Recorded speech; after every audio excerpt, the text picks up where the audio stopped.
அதனால வேண்டாம்னு சொல்லிட்டு அப்புறம் ரூம் புக் பண்ணிச்சுங்க. எலெக்ஷன் டேட் அப்போ வைக்கிறது 2 காரணம் இவங்க தான். நானும் சேவன் கமல் நான் கிளம்பிடுவாங்க. என்னை பற்றி நான் ஃபர்ஸ்ட் சொல்கிறேன். என்னுடைய பேர் வந்து உண்மையான ஜேம்ஸ் அகாயராஜ். இப்படி திரும்பிங்க. சொல்லரசன் சொல்லி எழுதிட்டு இருக்கிறேன். இப்போ தான் ஒரு 3-4 மாசமாக தான் எழுதிட்டு இருக்கேன். ரொம்ப நியூ, அவ்வளோதான். அதாவது தமிழ் வந்து எழுத முடியாத ஒரு இடத்துல வந்து திருப்பூரில் ஒர்க் பண்ணிட்டு இருக்கேன் நான். ஏன்னா தமிழ்னா எந்த ஒரு இதுலேயுமே தமிழ் வராது. ஏன்னா எல்லாம் இங்கிலீஷ்லேயே வந்துட்டு போயிடும். அதனால நம்ம தமிழில் ஏதாவது எழுதலாம் எப்படின்னு நான் சர்ச் பண்ணி பார்க்கும்போது ஒரு வருஷத்துக்கு முன்னே அருட்பெருங்கோன்னு சொல்லிட்டு அவருடைய பிளாக்கர் வந்து ஆக்சுவலி எனக்கு வந்து நேட்டிவ் கரூர். அவர் குளித்தலக்காரரு. அவருடைய ஃப்ரெண்டு ஒருத்தர் வந்து எனக்கு லிங்க் கொடுத்தாரு.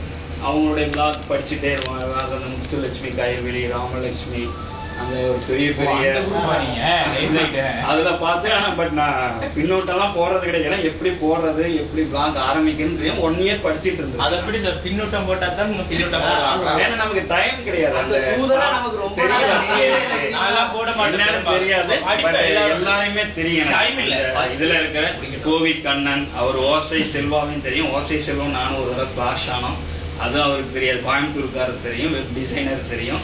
எல்லாரோடைய ஹிஸ்டரியும் தெரியும். பட் நான் பிளாக் ஆரம்பிக்கல. இப்போதான் 2009 ஆரம்பித்தேன். இது ஒரு 17 இஷ்யூ இப்போ எழுதியிருக்கேன். அவ்வளோதான். என்னன்னா ரொம்ப எனக்கு அதாவது வேலைக்குழு வந்து அதிகம்னு சொல்லலாம். திருப்பூரை பற்றி உங்களுக்கு தெரியும். நீங்கள் கரூரில் இருக்கிறதுனால காலையில் ஒரு 9 மணிக்கு போனோம், நைட் 10-11 ஆயிடும். அதனால சரி, அதாவது ஒரு தமிழ் வந்து வளரணும் அப்படிங்கிற ஒரு எண்ணத்தில் இருந்தவங்களுக்கு இந்த பிளாக்கர் வந்து ஒரு பெரிய வரப்பிரசாதம். நம்மளுடைய சந்ததி வந்து தமிழை எழுத படிக்க மறந்துடுவாங்கன்னு நினச்சிக்கிட்டு இருந்தப்ப இதை பார்க்கும்போது ஒரு புத்துணர்ச்சி வந்த மாதிரி இருக்கு.